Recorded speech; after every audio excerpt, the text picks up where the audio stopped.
트럼프가 어떤 그림을 그리고 있나를 계속 생각해 보셔야 된다. 마가예요. 모자에 써놓고 다니잖아요. Make America Great Again. 최첨단 유망 산업들을 다 미국으로 가져오겠다예요. 핵심적으로 생각하는 것이 규제 완화인데 그 총책임자를 누구 맡기는 거예요 이번에?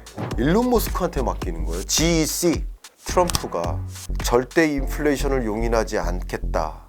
그 금리 인하를 유도하기 위해서는 적극적으로 석유화학 산업을 일으켜야 됩니다. 뭐가 필요해요? 유조선이 필요해요. 그래서 우리나라 조선 사업이 협조를 해줘야 됩니다.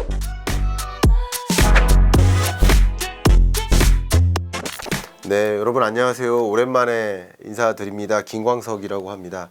여러분들과 함께 향후 2025년 경제 도대체 어떻게 흘러갈 것인가, 또 어떻게 대응해야 될 것인가 조언 한번 드려보도록 하겠습니다.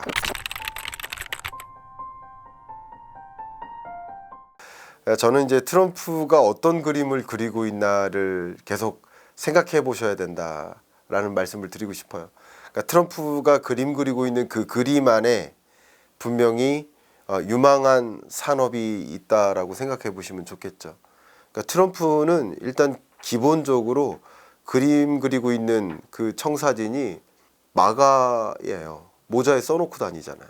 Make America Great Again이에요. 너무 추상적이어서 마가가 뭔지 모르겠다 하시겠지만 사실은 그 마가는 미래 최첨단 유망 산업들을 다 미국으로 가져오겠다예요.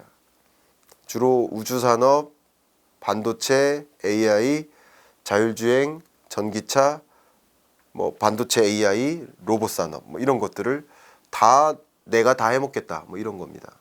그렇게 하기 위해 필요한 모든 수단들을 다 동원하는 겁니다. 법인세 인하 매력적이게 만드는 거예요. 기후변화 대응 싫어. 이 기업들로 하여금 유리하게 만드는 거예요. 제조 기술을 이쪽으로 유도하게 만드는 거예요. 관세 올리는 것도 이쪽으로 유도시키는 거예요. 수출하기 나쁘게 만드는 거예요. 여기에 현지 법인을 만드는 게 유리한 거죠. FTA 철폐시키는 것도 FTA가 있기 때문에 멕시코에 공장 짓는 거예요. 멕시코에 공장 짓고 나프타가 있으니까 멕시코에서 무관세로 수출하는 거 아니겠습니까? 그 나프타 폐기하고 싶은 거예요. 미국의 공장 줘라. 그러니까 그 마가를 완성시키고자 하는 것은 이런 첨단 산업들을 다 미국으로 불러들이고 싶은 거예요. 그 불러들이는 여정 속에 핵심적으로 생각하는 것이 하나가 규제 완화인데, 역시 왜냐하면 이게 다 미래 산업이니까. 그 미래 산업을 만들기 위해서는 지금 과거의 규제 가지고는 안 돼요. 우리나라가 계속 기업들은 막 5년 후를 10년 후를 달려가려고 그러는데 30년 전 규제 가지고 당신 지금 이 30년 전 이 규제 때문에 그거 앞으로 그거 하려는 거 안 돼요. 계속 그러잖아요, 정부가. 그러니까 못 가는 거예요, 못 가는 거. 근데 그 총책임자를 누구 맡기는 거예요, 이번에? 일론 머스크한테 맡기는 거예요. GEC, Government Efficiency Commission. 사실 이 GEC가 우리나라로 치면 기획재정부 위에 있는 기구예요. 최상단에 있는 거예요. 대통령실 바로 밑에 있는 거예요. 그럼 이게 뭐 하는 거냐? 정부 장부를 봐요. 연방정부의 회계장부를 봅니다. 봤더니 이거 비효율적으로 예산을 쓰고 있네? 이거 빼. 이거 차라리 우주산업 예산에다 써. 첫 번째, 예산. 두 번째, 규제. 야, 이거 규제 너무 미래산업 지향적으로 규제가 안 만들어졌어. 미래에 필요한 규제를 미리 만들어요. 기업들이 가려고 하면 그 환경에 맞는 규제를 만드는 게 아니라 규제를 미리 완화해놓고 완화된 규제 환경에 맞게 기업들을 이끄는 거예요. 이게 GEC의 역할입니다. 일론 머스크를 배정시켜요. 사실은 일론 머스크를 배정시킨 게 아니라 일론 머스크가 제안한 겁니다. 자, 이 큰 그림 속에 뭐가 유망한 산업일까요? 벌써 답변 나왔죠. 그리고 이런 것들을 이루기 위해 가동하는 여러 가지 정책 수단들을 말씀드렸는데 그 중에 하나가 역시 금리 인하예요. 왜냐하면 트럼프라는 인물이 워낙 금리 인하론자고, 금리 인하를 추구하는 게 왜 중요하냐? 기업들이 낮은 금리를 원해요. 제로 금리를 원해요. 제로금리여야 설비 투자를 한단 말이에요. 돈 마음껏 빌려다가 사업을 영위하는 거예요. 그러니까 금리를 낮게 만들고 싶어요. 근데 아무리 봐도 제롬 파월 연준 의장 해고 못 시킬 것 같아요. 사임도 안 할 것 같아요. 그럼 어떻게 해야 됩니까? 금리를 인하시키는 환경을 만들려면 데이터 디펜던트하다고 했어요. 데이터를 만들어줘야 돼요.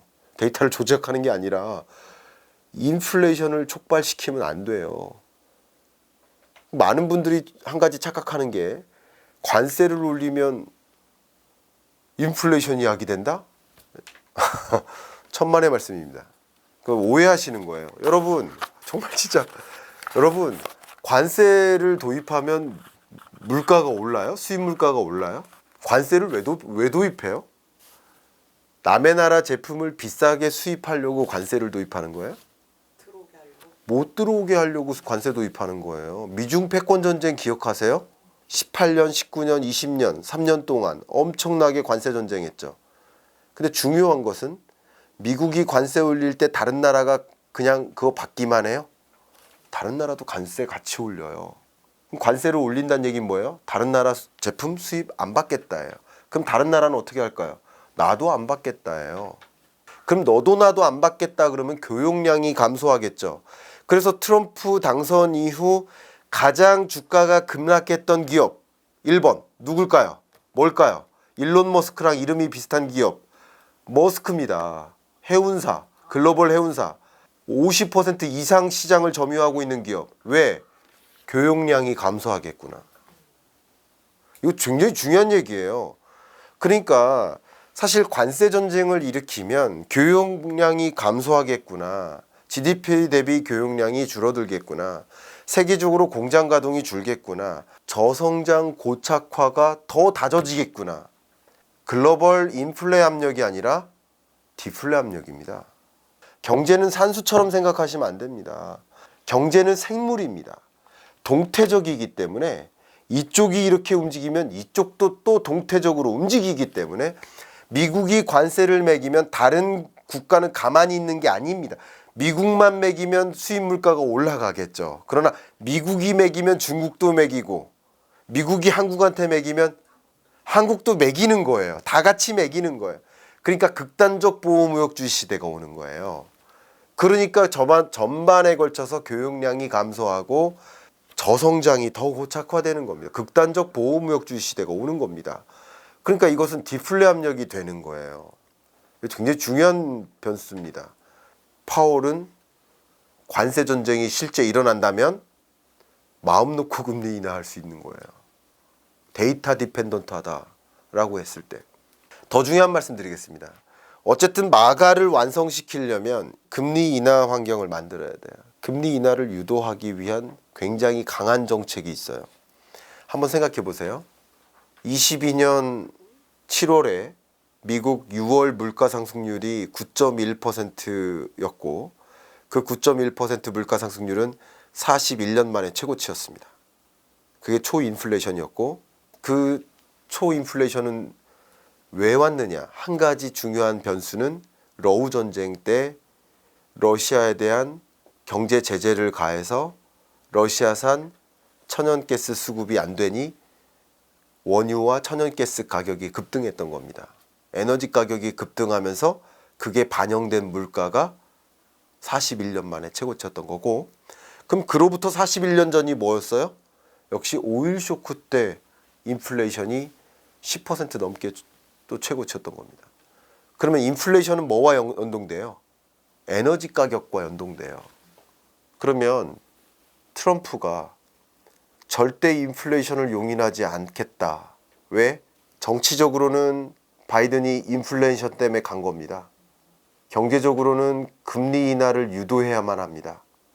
마가를 완성하기 위해서. 그 금리 인하를 유도하기 위해서는 적극적으로 석유화학 산업을 일으켜야 됩니다. 석유화학 산업, 셰일가스, 셰일 오일 개발을 적극적으로 추진해야 됩니다. 그래서 이미 미국은 세계에서 최대 원유 생산국입니다. 이미 세계 최대 원유 생산국이고 2년 전부터 순수출국으로 바뀌었어요. 미세하게. 근데 여기서 더 많이 생산하겠다라는 것은 수출을 늘리겠다라는 거죠. 그러면 수출을 많이 늘린다라고 하면 뭐가 필요해요? 유조선이 필요해요. 그래서 우리나라 조선 사업이 협조를 해줘야 됩니다. 물론 두 가지인데 하나는 방위 산업 관점에서 미국 해군과 MRO와 같이 유지보수죠. 유지보수라든가 방위 산업적인 협조도 필요하지만 유조선, LNG선과 같은 영역에서의 협조도 필요할 거라고 저는 추정을 하고 있고요.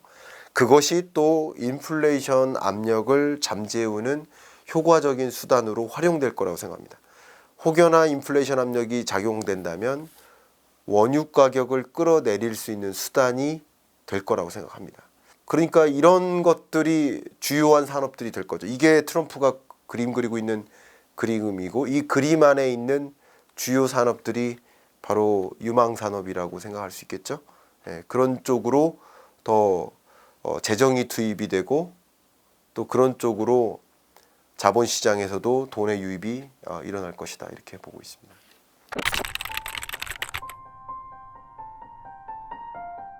기본적으로 한국 경제는 안 좋다고 보는 게 맞아요. 기본적으로는 그걸 시그널처럼 보여준 게 주가죠.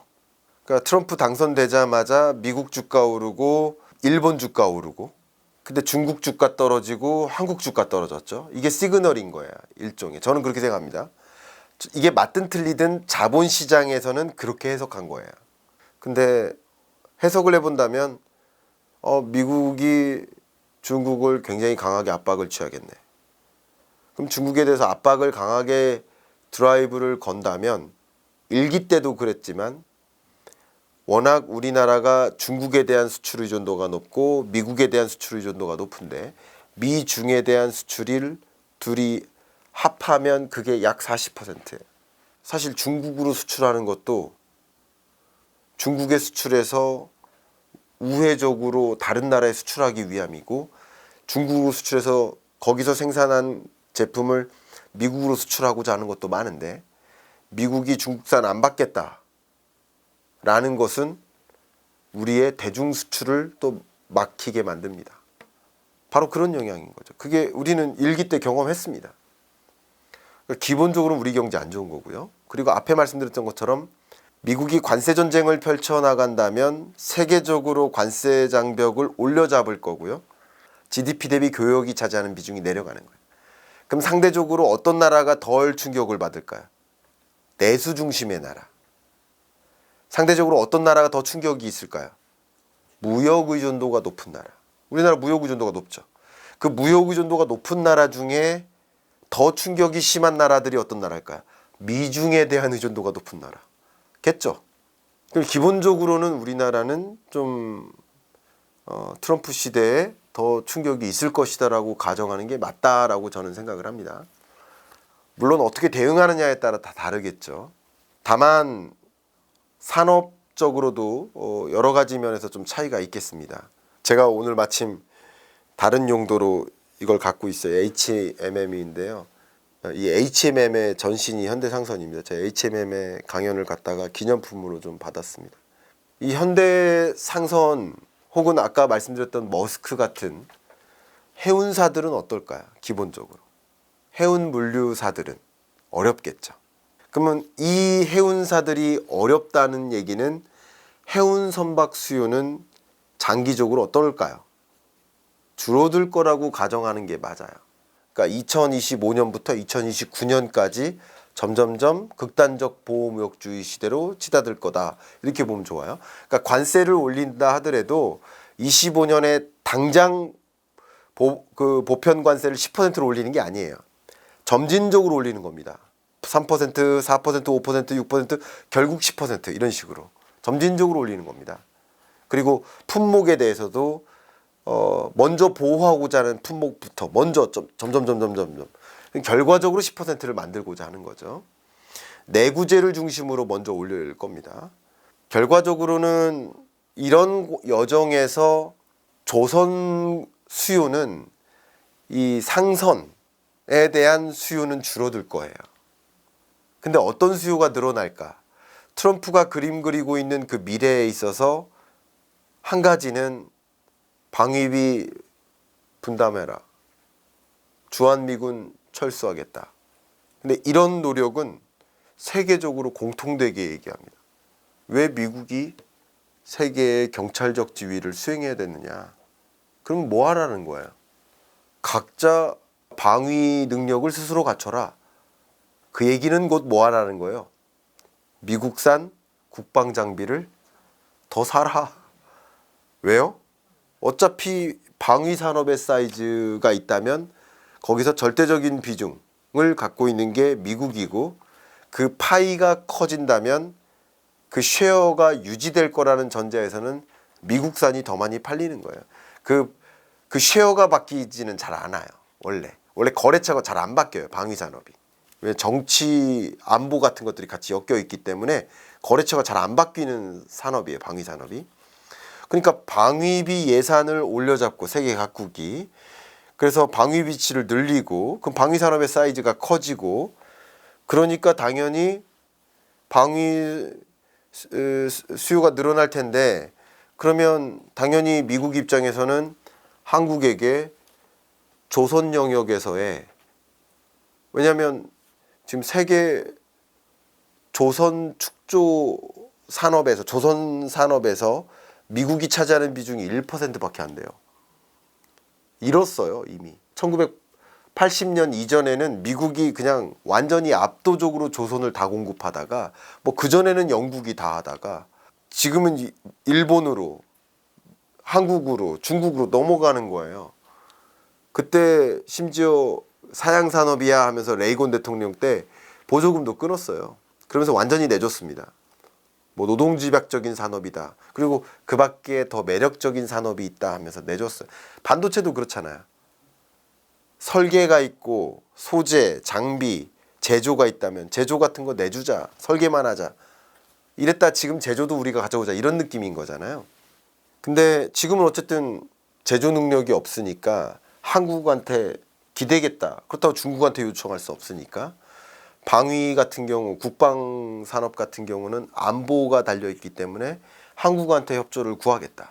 그러니까 말씀드린다면 아까 이야기했던 국방 예를 들어서 해군 함정 축조할 때 그리고 그 에너지 유조선이나 LNG선 축조할 때 이런 부분에 있어서는 한국 조선 산업에게 요청을 할 것이고 그리고 역시 해군 영역에 있어서 또 다른 중요한 산업이 MRO입니다.